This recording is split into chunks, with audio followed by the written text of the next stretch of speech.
Comité de postulaciones para el Consejo Nacional Electoral, Cumbre, Unión Europea, CELAC y por supuesto el encuentro entre oposición y oficialismo en Bruselas con la presencia de algunos presidentes serán los temas de hoy en Francas Noches.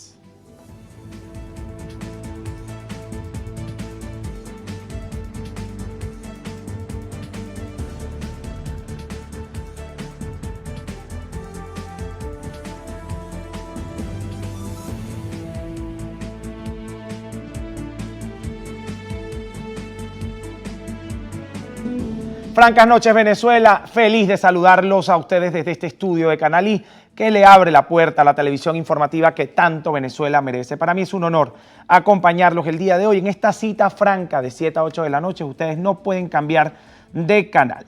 Definitivamente el tema noticioso está que arde con el tema de la reunión entre Delcy Rodríguez, algunos presidentes latinoamericanos, el presidente europeo Emmanuel Macron, el presidente de Francia y por supuesto Gerardo Blade en representación de la oposición venezolana. Sobre este tema vamos a indagar muchísimo el día de hoy. Recuerden seguirnos a través de las redes sociales, @HalimNaim en Twitter e Instagram, @Noticias Canal I, por supuesto la etiqueta de nuestro programa Francas Noches para hacer llegar dudas, sugerencias y comentarios. No son los únicos temas a tratar, mucho contenido el día de hoy, martes 18 de julio. Señores, se termina julio y nosotros seguimos aquí asumiendo el compromiso de generar la televisión informativa que tanto Venezuela merece. Ustedes desde su casa tienen la responsabilidad de hacer trascender este espacio. Nosotros desde este estudio trataremos de hacerlo lo mejor posible. Hoy tenemos, que ya está en el estudio, a Joel Horta para analizar un poco el panorama político nacional e internacional, porque sin duda alguna Venezuela está en la palestra noticiosa, no solamente dentro de Venezuela, sino en el mundo con lo que está ocurriendo en Europa respecto al país. Comenzamos con el Comité de Postulaciones. Para el vicepresidente de este Comité de Postulaciones Electorales de la Asamblea Nacional, José Gregorio Correa, el Parlamento promueve la opción del voto como mecanismo democrático a las elecciones de 2024. Es por ello que se extiende el periodo de postulaciones a rectores del Consejo Nacional Electoral. Que esta Asamblea Nacional lo que busca es el reencuentro del voto del ciudadano en el centro electoral. Motivado al gran número de solicitudes durante el proceso de postulaciones para la elección de los nuevos rectores del Consejo Nacional Electoral, el lapso se extendió hasta el 27 de julio. Así lo resaltó el vicepresidente del Comité Electoral, José Gregorio Correa. Encontramos satisfactoriamente felices de que podamos anunciarle al país esta prórroga hasta el 27 de junio, que son 9 días más, con lo cual estamos dando 19 días a todos los venezolanos y venezolanas que así lo consideren, de que puedan acudir aquí. Mientras tanto, el presidente del Comité Electoral, Giuseppe Alessandrello, invitó a quienes deseen participar en el proceso a consignar sus documentos en la sede del Parlamento. Esto para dar o generar un mayor o un más grande universo de candidatos y candidatas para que el proceso de selección finalmente sea un proceso más universal y más justo.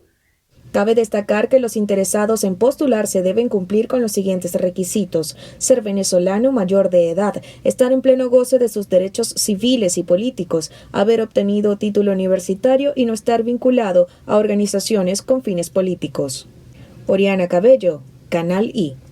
En otro momento donde el ente electoral gozaría de el apoyo, el respaldo y la confianza de la ciudadanía, lloverían quizás candidatos. En esta oportunidad se extiende el proceso. ¿Por qué será? Es importante también que las personas que están al frente de este comité de postulaciones puedan contarle al país qué ocurre. ¿Será que los perfiles no son los que esperaban? ¿Será que la ciudadanía no confía del todo ni en el proceso ni en el ente para poder formar parte de ellos? En otro momento de la historia, quizá la lista sería demasiado larga y no tendrían a quién escoger, pero por la cantidad abrumadora de postulados. En esta oportunidad no sabemos lo que ocurre, a lo mejor la lista es larga, a lo mejor los postulados son muchos, pero no tienen el perfil que están buscando para la oportunidad electoral que se avecina en el año 2024. Ya veremos qué nos dicen, porque seguramente visitarán la silla franca, y ustedes saben que en la silla franca se pregunta lo que en otros espacios no se pregunta para encontrar las respuestas que en otros espacios no se dan. Avanzamos en el contenido informativo. El gobierno nacional y la oposición reanudaron conversaciones en compañía de los representantes de Brasil, Argentina, Colombia y Francia. Vamos a hablar sobre este tema más adelante, sobre los buenos oficiantes. Este último, Francia, como representante de la Unión Europea, con el objetivo de discutir soluciones que faciliten unas elecciones democráticas en el país para 2024. El encuentro se llevó a cabo en Bruselas a propósito de la cumbre Unión Europea-CELAC, donde el gobierno de Venezuela estuvo representado por la vicepresidenta ejecutiva Delcy Rodríguez y por parte de la oposición el jefe de la delegación de la plataforma unitaria, Gerardo Blade. En ese sentido, el representante o presidente de Francia, Emmanuel Macron, comentó que en la reunión se abordaron las próximas etapas de las negociaciones políticas con vistas a la preparación de elecciones en 2024 y también un proceso que acompañe esa negociación de levantamiento de sanciones. Me detengo en este punto porque cuando hablamos de negociación generalmente les he dicho que en un proceso de negociación existen varios factores fundamentales, entre ellos la neutralidad del espacio que se tiene de cierto modo con Bruselas, siendo espacio para este proceso que se reanuda entre Delcy Rodríguez y Gerardo Blade, cada uno representando a sus bloques. Pero en el tema de los buenos oficiantes, evaluemos un poco cómo está el equilibrio en esta nueva mesa que se instala. Los presidentes de Brasil, Lula da Silva, Fernández de Argentina, estuvieron presentes allí en esa mesa de negociación. La gran pregunta es, ¿no son ellos aliados, por ejemplo, del gobierno venezolano? El equilibrio allí. También estuvo el presidente Petro, que ya ha hecho ver cuál es su postura respecto al caso venezolano.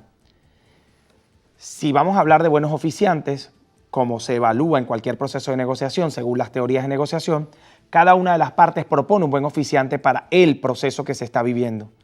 Yo no creo o no quiero pensar que Gerardo Blade haya propuesto a Gustavo Petro, a Lula da Silva o al presidente Fernández de Argentina, 3 presidentes aliados del gobierno de Nicolás Maduro. En dado caso, estarían allí sentados algún aliado directo, público, notorio y comunicacional de la oposición venezolana en esa mesa de negociación. Porque se entiende a Francia como representante de la Unión Europea que él es el buen oficiante neutral en el caso.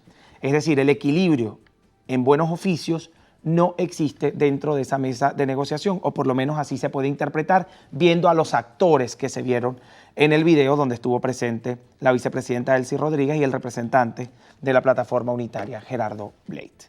¿Qué va a pasar? No lo sabemos. Lo cierto de todo esto es que aprovecharon la cumbre Unión Europea-CELAC, Comisión Económica para América Latina y el Caribe, para sentarse a negociar y dialogar. ¿Qué se sentaron a negociar y dialogar? Elecciones en 2024. Elecciones en 2024 ha sido el punto álgido de negociación. Y pregunto, el tema económico, ¿cuándo? La realidad salarial del venezolano, ¿cuándo? La realidad económica, social, ¿para cuándo? Solo se habla de elecciones, esa es la única agenda que se plantea dentro de la mesa de negociación, o es que ciertamente les dan la razón a aquellos agentes de oposición que han dicho es que la salida electoral con un cambio de gobierno soluciona todos los problemas adicionales. De ser así, entonces el gobierno nacional estaría dando la razón a la oposición o a esa parte de la oposición que dice que el verdadero problema económico y social lo genera el gobierno de turno. Pero el gobierno nacional habla de levantamiento de sanciones y además aluden en la cumbre de la CELAC, y atención con esto, al tema de sanciones y la violación de algunas normas internacionales y algunos principios establecidos en la Carta de Naciones Unidas. Pues en la Carta de Naciones Unidas también habla de la solución pacífica de las controversias. Sería bueno hablar de la Carta de Naciones Unidas en el año 2014 y el año 2017, por ejemplo. Sería bueno hablar de la Carta de Naciones Unidas cuando se habla del principio fundamental, el principio democrático, como principio fundamental de los países miembros de Naciones Unidas. Cuando se ha acusado en la Corte Penal Internacional, que es subsidiaria de la Organización de Naciones Unidas, porque surge del Estatuto de Roma del 98, donde estuvieron los miembros de Naciones Unidas, para abolir aquellos tribunales ad hoc y se crea un tribunal de la ONU para los crímenes penales. Ese mismo tribunal de las Naciones Unidas ha dicho que se están cometiendo crímenes de lesa humanidad, y estoy citando a la Corte Penal Internacional, no lo está diciendo Jalín. Entonces, por allí ya estamos viendo que no solamente tiene Delcy Rodríguez como vicepresidente cosas que decir en esta cumbre Unión Europea-CELAC. Del otro lado también se estarían diciendo muchísimas cosas si se apelara, por ejemplo, a la doctrina Arias, que fue la establecida en el Consejo de Seguridad cuando Diego Arias era presidente del Consejo de Seguridad y representante de Venezuela en la ONU, que alude a la participación de la contraparte de los estados que se encuentran en conflicto. Si el tema venezolano es parte de los discursos, pues la contraparte pudiera participar si apelamos a la doctrina Arias. Si vamos a hablar de principios internacionales, el principio democrático está allí, arriba de todo. Ya veremos qué ocurre. Seguimos avanzando en el contenido informativo. El precandidato presidencial por el Partido Acción Democrática, por una fracción de Acción Democrática, Luis Eduardo Martínez, pidió establecer un frente común de candidatos a modo de exigir el fin de las sanciones extranjeras. Indicó que de mantener o incrementar las sanciones contra Venezuela es un acto más que criminalizar, ya que afecta al venezolano, además que se niegan recursos que podrían utilizarse para atender las necesidades de la población. Precisó que este tipo de solicitudes impiden igualmente el desarrollo de la industria petrolera y de la actividad financiera del país, ya que hunde la economía. Ante esto, informó que presentará una solicitud ante el Parlamento para evaluar la aplicación de un referéndum consultivo y saber si la ciudadanía está de acuerdo o no con las medidas coercitivas. Hizo un llamado a candidatos y precandidatos a suscribir una carta a los países que mantienen las sanciones y exigir el cese de inmediato. Es decir, la realidad económica, según este precandidato de Acción Democrática, la realidad económica del país solo responde al tema de sanciones. No hay una responsabilidad interna por la realidad económica, política y social. Habrá que preguntárselo, invitado a la silla franca también para hablar de este tema. Avanzamos en el contenido informativo. Inicia una nueva fase en la producción y exportación del café, según el presidente Nicolás Maduro, gracias a la voluntad e interés de especialistas en este rubro. Así lo informó el jefe de Estado durante la clausura del segundo encuentro internacional de cafés de especialidad venezolano. Tenemos que recordar que Venezuela, antes del petróleo, fue un gran productor de café. El mejor café del mundo. Lo decimos con humildad. Y con la llegada del petróleo nos convertimos en importadores de café. Importábamos café y se abandonó toda la memoria de la producción cafetera, mermó casi hasta desaparecer. Fuimos Castro Soteldo productores de café y ahora vamos en el proceso de recuperación. El mandatario nacional aseguró que existe abastecimiento de café venezolano en los anaqueles del país. De igual forma, hizo entrega de la taza de bronce a Francis Rosales de Boconó, Estado Trujillo, quien obtuvo una calificación de 89.09 puntos. Seguidamente de la taza de plata, quien fue entregada a Junior J de Rubio, Estado Táchira, con 90.11. Y por último, la taza de oro a Víctor Montilla de Boconó, Estado Trujillo, quien obtuvo en su calificación 90.11 puntos.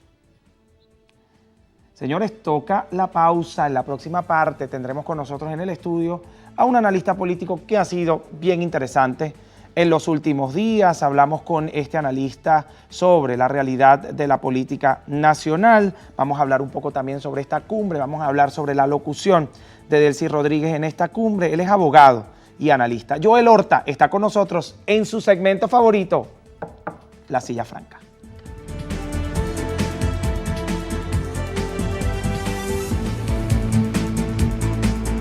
En La Silla Franca, Joel Horta, abogado y analista político, está con nosotros. En estos días ha estado muy activo en las redes sociales, Joel. Es así, Jalín. Hemos tenido bastante presencia en los medios y en las redes. Pues nada, trabajando, diciendo verdades. Los analistas políticos tienen mucho que ver, que evaluar y que decir. Ahorita, en estos días tienen mucho trabajo, pero no remunerado, ¿no? No remunerado, pero afortunadamente tiene uno la satisfacción de decir lo que uno piensa y de poder sentir que lo que uno dice tiene, pues nada, repercusión sobre el país y la ciudadanía, y eso es muy grato. El feedback con la gente para uno es fundamental. Doctor Joel Horta, yo quiero comenzar hablando de la cumbre Unión Europea-CELAC, donde participa Delcy Rodríguez en un discurso en donde habla de principios del derecho internacional, menciona algunos tratados y pues nada, se escuda en el derecho internacional para hablar sobre la realidad económica de Venezuela y las acciones unilaterales que han emprendido algunos países respecto a Venezuela desde aquel proceso del año 2015 en adelante, 2017 realmente en adelante y posteriormente en el año 2019.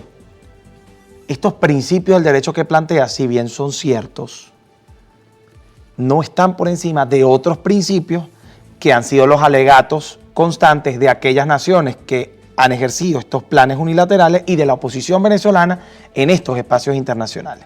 Entonces le quiero preguntar, ¿qué lectura tiene el recibimiento de Delcy Rodríguez en esta cumbre? Que mucho cuidado con lo que se dice. En la CELAC funciona Venezuela como Estado venezolano.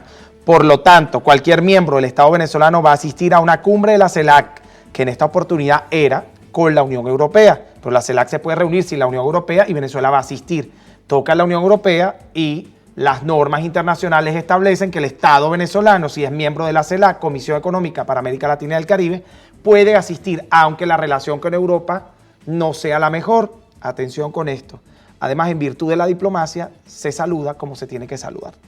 Sí, definitivamente el gobierno venezolano durante mucho tiempo tuvo una política exterior muy errática con naciones con las que históricamente tuvimos buenas relaciones. Y me refiero a la propia Unión Europea y a los Estados Unidos de Norteamérica. Luego de los múltiples errores y equivocaciones en materia económica que se sucedieron durante estos últimos 20 años, comenzando con el pitico de PDVSA, cuando se despiden a miles de profesionales y técnicos de los más capaces del mundo, tanto que están hoy diversificados en muchos países, brindando sus servicios como profesionales en el área petrolera, y comienza la destrucción de la columna vertebral de la economía venezolana, que es justamente la industria petrolera, PDVSA. Luego de ello, por supuesto, todos conocemos del fracaso del modelo de la izquierda trasnochada, que donde ha sido implementada desde el punto de vista económico ha sido una total desgracia para las poblaciones fundamentalmente que allí sobre todo Latinoamérica, ¿no? Y sobre todo en América Latina, claro. pero incluso la Unión Soviética. La primera cola por comida. Sucumbe, así es. La primera cola por comida registrada en la historia ha sido en ese proceso. Y es por una sencilla razón. Nace de una falsa premisa, que es aquella que indica que todos somos iguales. Eso no es cierto. Okay. No todos somos iguales. Cada ser humano es una individualidad y eso debe respetarse. Pero todos debemos tener los mismos derechos. Pero todos debemos tener los mismos derechos y los mismos deberes, porque nos hemos convertido en una sociedad donde tenemos una generación de cristal, pero también una generación de algodón. Sí. Es decir, unos jóvenes que se fracturan muy fácilmente y unos adultos que hacemos todo para que estos muchachos no sufran de ninguna circunstancia que les lastime. Y la vida no es así, la vida es mucho más compleja. Pero volviendo al tema y volviendo al punto, luego de todo el desastre económico que hemos vivido, de las penurias que vivimos los venezolanos, con salarios de hambre, sin pensiones, sin sistema educativo, sin un sistema de salud que dignifique al ser humano, sin servicios públicos, teniendo mayores reservas de gas, la gente cocinando con leña, teniendo reservas hídricas, la gente bañándose con agua de lluvia, teniendo petróleo y gas en cantidad, haciendo colas para poner gasolina, teniendo de las mayores reservas de oro del mundo y no tenemos moneda, teniendo 27 de los minerales preciosos y no preciosos del planeta, no tener la capacidad de nosotros monetizar, por ejemplo, ese oro y anclar nuestra moneda en ese valor como lo tuvimos hasta los años 70 y hablando y fortalecer de revolución económica, bueno, y hablando de soberanía económica, además. Y entonces los motores económicos se fundieron. La revolución económica se convirtió en la que se convierte en todas las revoluciones, que es la sustitución de las élites. Hasta allí, porque luego que la élite gobernante sea burguesa, nace una nueva burguesía.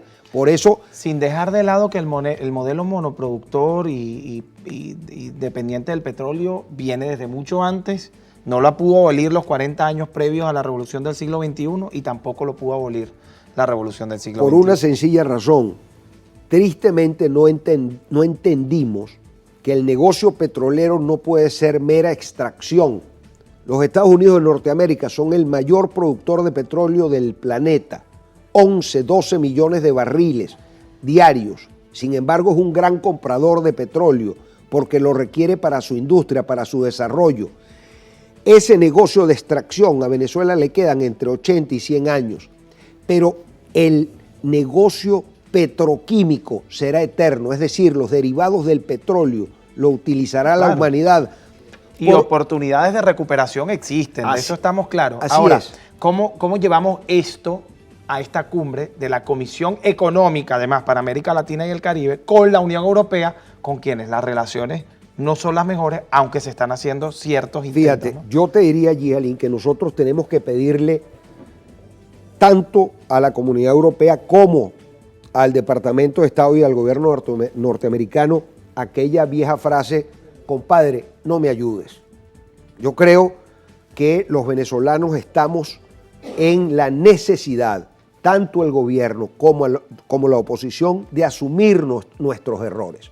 Los errores en materia económica y en materia política. No me ayudes, pero no me friegues. No me friegues, así es. Entonces, la Comunidad Europea, el señor Borrell, tiene que entender que no solo puede sentarse a negociar con una vocería del sector extremista de la oposición venezolana. La oposición venezolana es mucho más amplia, mucho más diversa. Ahora, ¿por qué está allí el doctor Blight?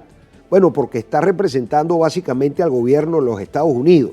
Ya esos acuerdos no son gobierno y oposición, es gobierno a gobierno. Claro, lo que pasa es que eso es otro tema. Se aprovechó que iba a estar allí la vicepresidente para establecer esa reunión en Bruselas. Claro. Pero realmente el tema de la cumbre fue el discurso más álgido, porque lo que pasó en esa reunión no lo conocemos, más allá de las declaraciones de Emmanuel Macron. Fíjate, yo básicamente te doy mi opinión. Creo que la presencia, como bien tú lo anunciaste minutos antes, del presidente Petro, del presidente Lula, del presidente Fernández, del presidente Macron, que todos han manifestado la necesidad de ir bajando el volumen al tema sancionatorio en Venezuela por la necesidad energética que está requiriendo Europa y que está requiriendo también Estados Unidos de Norteamérica. Eso va a permitir que el tema sancionatorio baje volumen. Estoy convencido que básicamente a eso fue la vicepresidenta de la República a la cumbre, fundamentalmente para lo del tema sancionatorio y luego para neutralizar esas airadas declaraciones del diputado Rodríguez sobre la no presencia de la Comunidad Europea en las elecciones del 24 por tratarse de unas declaraciones injerencistas, etcétera, etcétera. Todo este juego de palabras y de diplomacia de micrófono desde el Parlamento venezolano, porque al final eso no lo decide el Parlamento, eso lo decide el Consejo Nacional Electoral. Eso también se fue a negociar allí. Sobre el Consejo Nacional Electoral vamos a hablar en la próxima parte. Perfecto. Me tengo que ir a la pausa. Perfecto. Porque también Vicente Díaz, quien es ex rector del Consejo Nacional Electoral, estuvo acá en en Canalí y en la próxima parte vamos a ver qué fue lo que dijo. ¿Cómo no? ¿Ok? De qué habló y lo vamos a vincular con estas negociaciones que se están llevando a cabo en la política venezolana. Ya volvemos con más.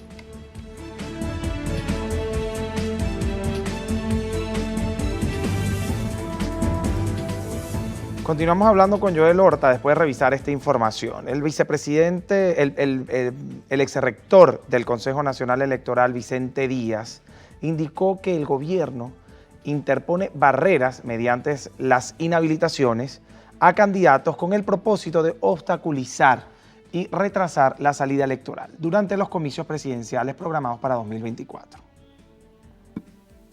El objetivo final del gobierno es sacar a la oposición de la ruta electoral. ¿Por qué? Porque la ruta electoral es la que ha permitido acumular fuerza, conquistar victorias, ganar espacio, y es la que finalmente va a permitir disputar y ganar el poder. Aquí entramos en esto por elecciones y aquí vamos a salir de esto con elecciones. Todo lo demás, todos los atajos que se inventen en el camino, lo que hacen es retrasar la salida electoral. Según Vicente Díaz, la estrategia del gobierno es dividir la oposición mediante las inhabilitaciones políticas de manera que un sector de la sociedad venezolana se abstenga de ejercer el derecho al sufragio para lograr un ventajismo. Interesante posición de Vicente Díaz porque habló de las inhabilitaciones. Se está negociando el tema electoral para 2024, que las condiciones estén dadas para 2024 en Bruselas, con un representante de la plataforma unitaria sentado allí, con 3 países que han manifestado su voluntad para negociar, pero que tienen la misma tendencia, por lo menos ideológica, que el gobierno venezolano. Y de paso, se habla del tema electoral, pero no se escuchó hablar a Emmanuel Macron del tema de las inhabilitaciones. Fíjate, ahí están negociando de nuevo los 2 rectores para la oposición. En cualquier país normal, los 5 rectores deberían ser independientes. Sí, Aquí, claro.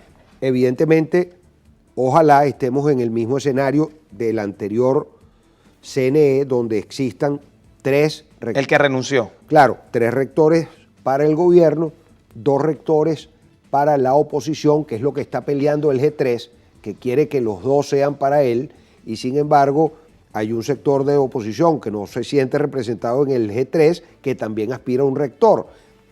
Y ese pudiera ser el tercer rector suplente incorporado, para que todo el mundo quede en sana paz. Ahora, la inhabilitación administrativa, Halim, es una aberración jurídica.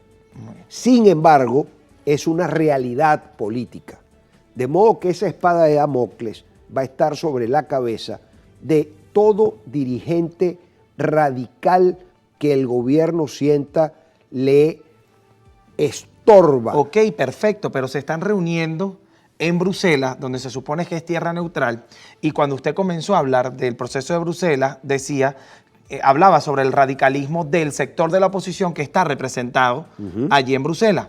Y la gran pregunta es, si ahí también está representado el G3 en la figura de Gerardo Blay, no todos son actores radicales o que usted llama radicales, por un lado. Y por el otro, y el gobierno no es radical y no están en tierra neutral, ¿por qué no se toca el radicalismo del otro lado? Es la gran pregunta. No, es que fíjate que el presidente Maduro ha tenido que irse deslindando del radicalismo del PSV para poder llegar a procesos de negociación que le permitan. Pero en el camino inhabilitan a María Corina Machado. Es que María Corina estaba inhabilitada y ella lo sabía. Pero cumplió su proceso de inhabilitación. Fíjate, lo que pasa es que no se había dicho más nada de su inhabilitación. Está muy bien, pero este gobierno más que acciones de derecho toma acciones de hecho. ¿Y eso cómo se llama? Bueno, eso se llama la habilidad de un gobierno que ha estado gobernando muy mal, pero jugando bien a la política para sostenerse en el poder, sin importar en muchas oportunidades el tema jurídico como tal. Eso hay que decirlo claramente. Ahora, la oposición tiene que preparar un plan B. Vayamos a los procesos de inhabilitación durante muchísimo tiempo en Venezuela y de transición. Los últimos inhabilitados en su momento, en el año 52, fueron Rómulo Betancourt y Rafael Caldera. que estaban en el exilio, y Adey y Copey estaban fuera de la escena política porque estaban inhabilitados. Quedaba en Venezuela solo Jovito Villalba. Bueno, ¿qué hicieron los adecos y los copellanos? Apoyaron a Villalba y Villalba le ganó el plebiscito a Marcos Pérez Jiménez y allí comienza el derrumbe. Mucho. No por mucho, ¿no? Bueno, pero allí comienza a derrumbarse la estructura que tenía Marcos Pérez Jiménez dentro de la Fuerza Armada Nacional. Nosotros debemos decir que la oposición venezolana allí también ha cometido un gran error. Nadie de la oposición venezolana ha planteado un programa de gobierno alternativo al Plan de la Patria y ninguno le ha hablado a la familia militar venezolana claramente, sin acordarse que esta Fuerza Armada tiene 23 años después de cantar el himno nacional, decir y arengar: Chávez vive, la patria sigue, leales siempre, traidores nunca. De modo que lo que yo recomiendo a estos candidatos inhabilitados es que tengan la grandeza y dejar de masajear sus egos y participar en esa feria de vanidades en la que están y aterricen y digan: señores, no nos corresponde en este instante porque el gobierno, bueno, no les da la gana, porque son arbitrarios, porque están cometiendo pero es la realidad. Pero entonces ¿a quién respaldemos? No será ni ahora ni nunca. No, esa es la gran pregunta. Sí va a ser, si nosotros los venezolanos, con absoluta racionalidad, dejamos de actuar con las vísceras y empezamos a actuar con el cerebro y buscamos el perfil del mejor candidato que esté habilitado para participar. ¿Quién es? Yo no lo sé. ¿Pero quién es para usted? Yo no lo sé. Yo veo, por ejemplo, que tendríamos dos posiciones. O un hombre de mucha experiencia, de mucho prestigio, con la estatura del estadista, que por supuesto no goza de los números de popularidad, como pasó por ejemplo en Chile, que ganaba las encuestas el señor Lagos, y sin embargo fue Patricio Elwin quien resultó electo porque este señor le dijo: don Patricio, a mí Pinochet no me entrega, yo soy socialista, le entrega a usted, que es social cristiano y participó en el golpe contra Allende. Y efectivamente lo hicieron, eso es un acto de madurez política. Aquí tenemos que pensar en buscar un candidato que pueda ganar, cobrar y gobernar, porque si no los niveles de inestabilidad, imaginemos... O sea, ¿usted se refiere a un candidato que ganando él no pierda el PSUV? No que no pierda el PSUV, que el PSUV sienta que puede tener la tranquilidad que habrá justicia más no venganza. ¿Cómo se llama eso? Eso se llama pactar. Venezuela necesita un nuevo pacto político como el pacto de Punto Fijo en el 58.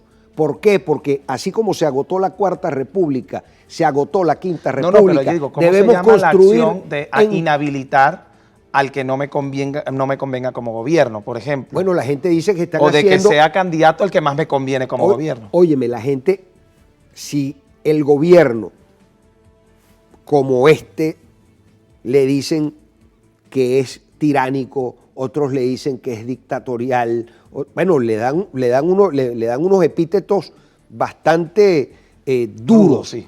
Si eso fuera así, tú no puedes pensar que el próximo gobierno va a ser absolutamente pendular y que no va a haber ni un rastro de el chavismo, que es una realidad política. No olvidemos que el PSV sigue siendo el primer partido del país, gústenos o no, mientras que los partidos de oposición son una cantidad de archipiélagos de pequeños partidos que no se terminan de poner de acuerdo, mientras que ya el PSV se puso de acuerdo y tiene su candidato. Y tiene además el poder del Estado, que lo van a utilizar para ganar las elecciones como lo han venido utilizando durante todas las elecciones pasadas. Ahora, ¿qué debemos hacer nosotros? Tenemos que entender en qué camino estamos nosotros transitando. Tenemos que prepararnos. ¿Quién es ese candidato? Para ello. Fíjate. Me hablaste de un perfil de una persona con experiencia, pero sin popularidad. Ok, a mí se me ocurre, por ejemplo, una persona como el doctor Fernández, por decirte un hombre de experiencia. Ok. Se me ocurre un hombre de las nuevas promociones como Ecarri, por ejemplo. Hay candidatos que no tienen que ver, porque te digo lo Sin siguiente. primarias. Sin primarias. Óyeme, las primarias son como un embarazo ectópico. Es decir, para mí no se van a realizar. Eso es un embarazo fuera de los ovarios. Eso no existe. Eso nació mocho. Eso no va a ninguna parte. ¿Por qué? ¿Por qué? Porque los candidatos que están allí realmente no quieren que se produzcan las primarias. Y lo mejor que le puede pasar a esa comisión de primarias, que está integrada por gente muy honorable, es que el TCJ diga, bajo esas condiciones no se va a poder producir una elección, porque sin la participación del CNE van a ser muy pocas las mesas electorales que se van a instalar. El primer fracaso que recibieron fue la muy poca inscripción y participación de los venezolanos en el exterior. Bueno, hablaron de más de 40.000, ¿no? Bueno, el candidato, eso no es nada. Claro. Tenemos una diáspora de 7 millones según todas las estadísticas. Pero supongamos, mi estimadísimo, que allí participe 1 millón de venezolanos, entre 14 precandidatos.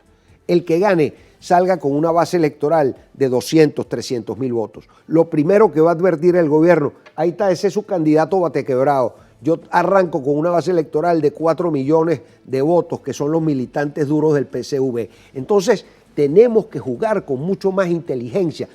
Yo ayer hacía, por analogía, fíjate, cuando tú tienes el dominó ganado, tú no trancas el juego. Bueno, pero esa analogía me la va a hacer en la próxima parte. Ya me lo toca hacemos. ir a la pausa. Ya volvemos con más.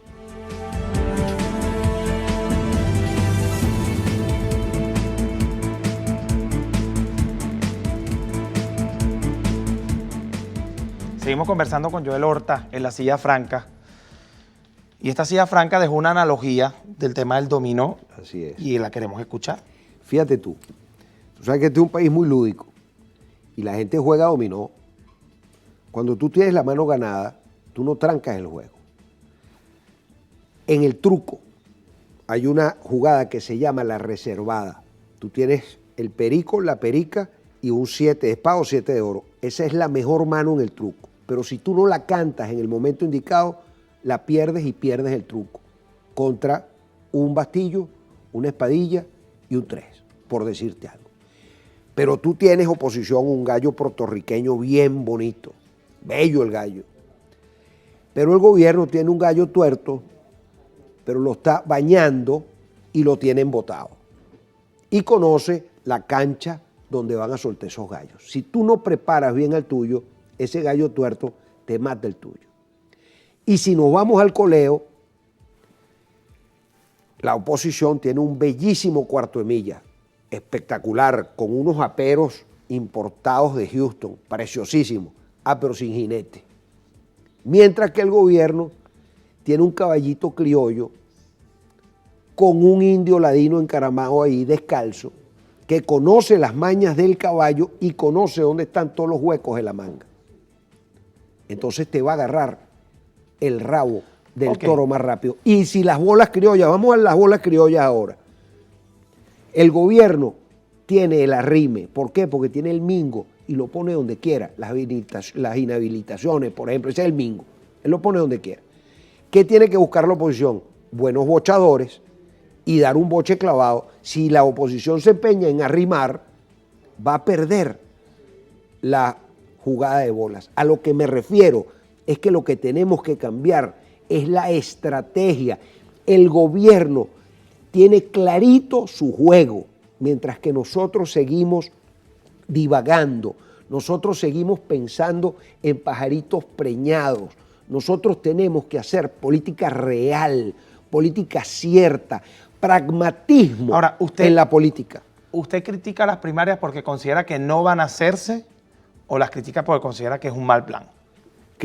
Pienso que fue un mal plan porque sabíamos que... Y si participara, por ejemplo, Ecarri, Fernández, a los que llaman alacranes, por ejemplo, ¿seguía siendo mal plan? Es que no lo iban a hacer porque los procesos políticos como el que vive Venezuela, en la resolución de conflictos que tú conoces de ese tema, nunca se han hecho a través de unas primarias. Se ha logrado a través de la búsqueda del consenso.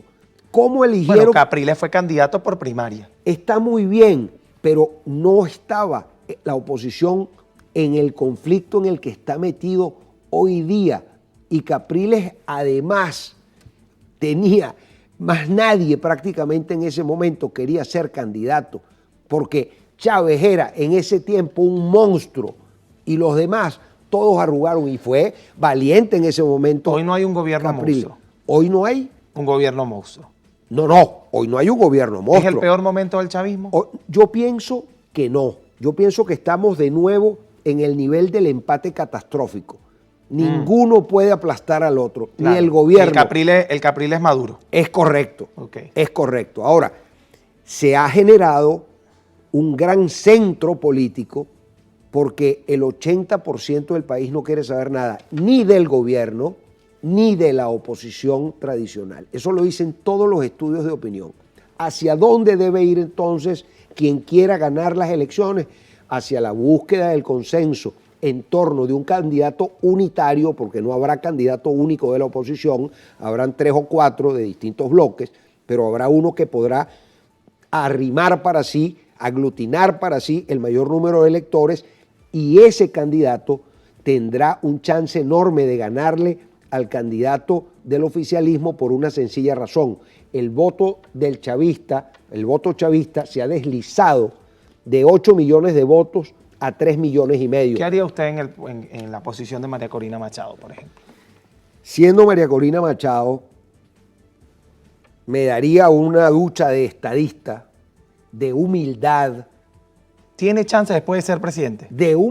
Por supuesto que lo tiene. La edad le da, pero ¿no? es que en política afortunadamente la edad le da a todo mundo. Le beneficia, sí. Porque la edad, bueno, el presidente Caldera la última vez tenía 83 años. No, pero tampoco Bueno, no. Está bien. O sea, yo no quiero eso pero otra ¿y qué- vez para este país. Pero ¿y qué edad tiene Biden y qué edad tiene Trump? Para poner otro ejemplo. Tampoco es buen ejemplo. Bueno, pero para que tú veas que en política la edad no es un limitante por serlo, porque además el próximo gobierno... Yo no quiero un presidente que no sepa para dónde ir Bueno, después de terminar. está muy bien, yo quisiera un presidente que pudiera durar todo su periodo, pero fíjate, en Venezuela puede ocurrir que el próximo presidente, siendo por vía de consenso, tenga la posibilidad de decir, no, yo duraré aquí 2 años nada más. solo 2 años. Claro. ¿Para qué? Para buscar, Que es la propuesta de Carlos Prosperi, que la dijo en el debate. para buscar las reformas constitucionales necesarias para volver a las 2 cámaras, para independizar a los poderes, para acabar con el tema de los presos para políticos. reinstitucionalizar a la República. Eso puede ocurrir. Y después se llaman unas elecciones. Ahora, María Corina, ¿qué tiene que hacer? Siga caminando, siga pateando las calles, siga trabajando, haga lo mismo Enrique Capriles, haga lo mismo el señor que también está inhabilitado, el amigo Barinés, chico, Superlano, y luego decidan a quién apoyar, porque al final ellos representan, excepto Capriles, que tiene un poco menos de radicalismo, un 10-15% del electorado, que es necesario para ganar las elecciones. ¿Y el otro porcentaje quién lo representa? Lo que sí no pueden hacer, esa gente que no quiere saber nada del extremismo, que están más hacia el centro. Pero no la representan los que van fuera de las primarias tampoco. No las tienen tampoco. Tienen que salir a hacer campaña y tienen que salir a convencer a la gente y decirle qué van a hacer con la industria petrolera, qué van a hacer con la agroindustria, qué van a hacer con los salarios, qué van a hacer... Una pregunta, ¿el gobierno mostró miedo con la inhabilitación de María Corina? No, yo creo que no fue miedo, yo creo que fue una demostración de fuerza para decir, así como logré que se fuese de Venezuela el señor Guaidó, inhabilito a la señora Machado y aquí no pasa nada. Y hasta ahora no ha pasado nada. Y eso el gobierno, por supuesto, que lo capitaliza.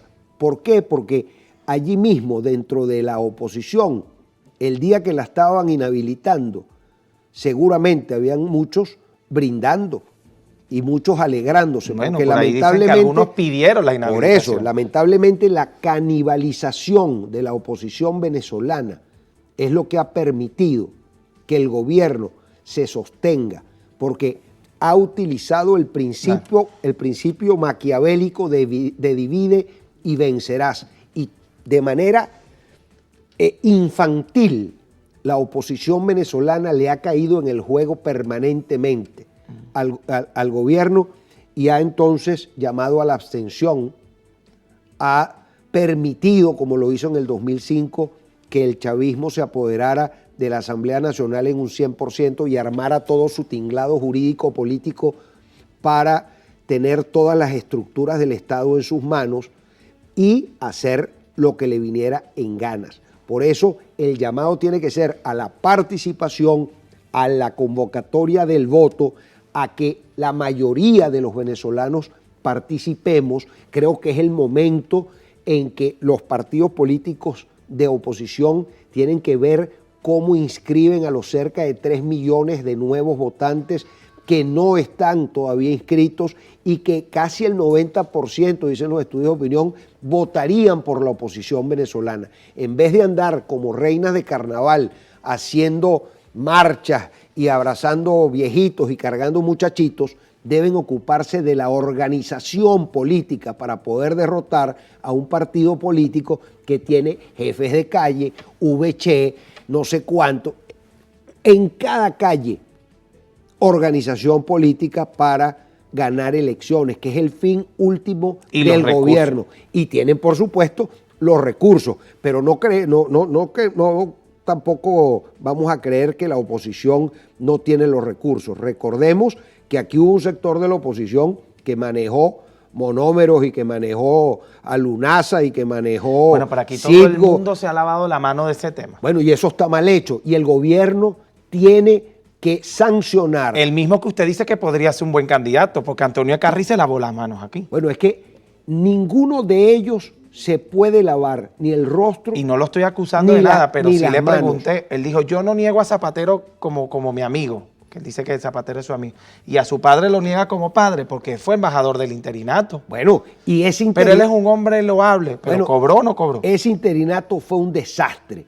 Y Guaidó traicionó la posibilidad y la confianza de los venezolanos por tener una salida pacífica y democrática mucho anterior al 24. Por ejemplo, Guaidó.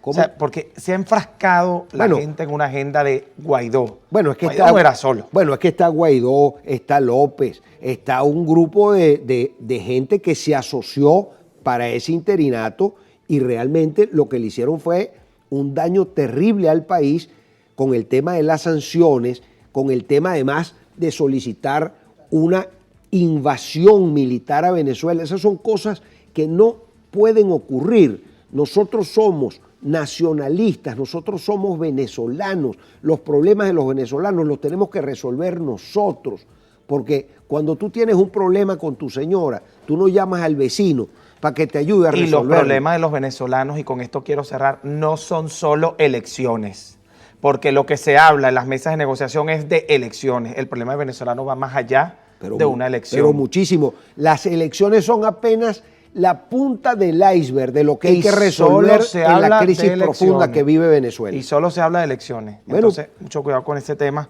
porque es que solo se está hablando de elecciones en la mesa de negociación y el problema de los venezolanos va mucho más allá de solamente un tema electoral y la realidad económica va mucho más allá de solamente un tema sancionatorio. Joel Horta, agradecido con el doctor Joel Horta por acompañarnos el día de hoy.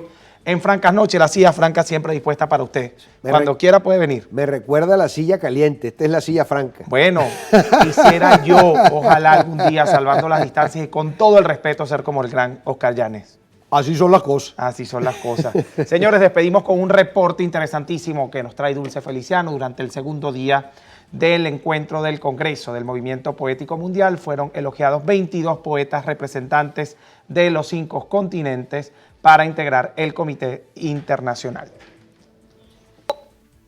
Luego de 4 horas de debate y deliberación, integrantes del Movimiento Poético Mundial detallaron que los 22 nombres elegidos conformarán 6 comités promotores. En la asamblea fue aprobado para integrar el Comité Americano el ministro del Poder Popular de Comunicación e Información, Freddy Ñáñez. Naturalmente hay muchas culturas representadas acá muchas regiones y subregiones, muchas lenguas, muchas diferencias de pensamiento y sin embargo al final logramos de una manera armónica construir un acuerdo tendiente a elegir una dirección aceptada por todos, que no es tan sencillo. Nos alegra mucho que él se haya involucrado a pesar de todas sus tareas cotidianas que son cada vez más en la dirección del movimiento, en la organización del Congreso, en dotar al Congreso de toda la logística necesaria para que hubiera sido exitoso y nos hace muy felices que él continúe acompañándonos. Para los poetas en el mundo no es fortuito que se haya realizado este congreso y festival en Venezuela, que garantiza la construcción de un colectivo.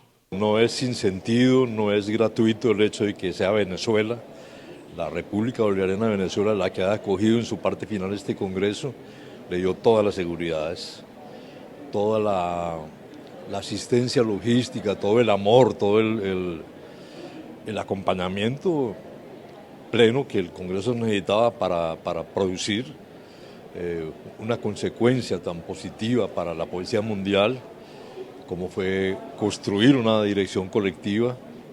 Estamos acá para aportar a que el movimiento poético mundial se mantenga, digamos, en sus líneas de base, que tienen que ver con la paz, que tienen que ver con la inclusión social, que tienen que ver con que la poesía se transforme y transforme al mundo en un mundo que va por las comunidades y va por la paz.